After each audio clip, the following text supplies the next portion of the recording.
স্বরূপনগরে lorry ও মোটরবাইকের মুখোমুখি সংঘর্ষ, মৃত এক ছাত্র, আশঙ্কাজনক আরও এক ছাত্র হাসপাতালে ভর্তি। পুলিশ সূত্রে খবর, হেলমেটবিহীন দ্রুত মোটরবাইক চালানোর জন্যই এই দুর্ঘটনা।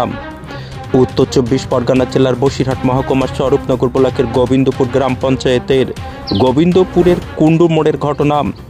তরণীপুরের দিক থেকে সাড়াপুলের দিকে আসছিল মোটরবাইকে করে 2 বছর 15 নবম শ্রেণীর ছাত্র। ঠিক সেই সময় উল্টো দিক থেকে কুমড়ো বোঝাই লরি মোটরবাইককে সজোরে ধাক্কা মারে। ঘটনাস্থলে মারা যায় শামীম মণ্ডল নামে এক ছাত্র।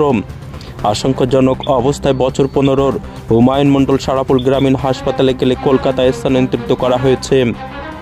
শামীম নবম শ্রেণীর ছাত্র। নাবালক কী করে মোটরবাইকে হেলমেট ছাড়া দ্রুত গতিতে গাড়ি চালাচ্ছিল, এই নিয়ে প্রশ্ন তুলেছে স্থানীয় বাসিন্দারা।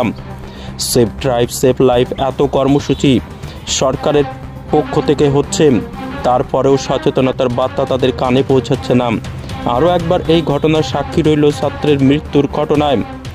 গণরাজপুর গ্রামে শোকের ছায়া নেমে এসেছে।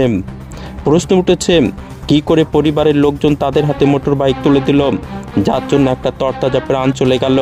আরও একজনের অবস্থা আশঙ্কাজনক। ক্ষতিগ্রস্ত মোটর বাইকটি উদ্ধার করেছে স্বরূপনগর থানার পুলিশ। মৃতদেহটিকে ময়না তদন্তের জন্য বসিরহাট স্বাস্থ্য জেলার পুলিশ মর্গে পাঠানো হয়েছে। 2 ছাত্রেরই বাড়ি গোবিন্দপুর গ্রাম পঞ্চায়েতের গণরাজপুরে। লরি আসছিল, ও মানে এর পিছিতে বেরিয়ে এসছে। এই কিসে ছিল? বাইকে। হেলমেট ছিল মাথায়?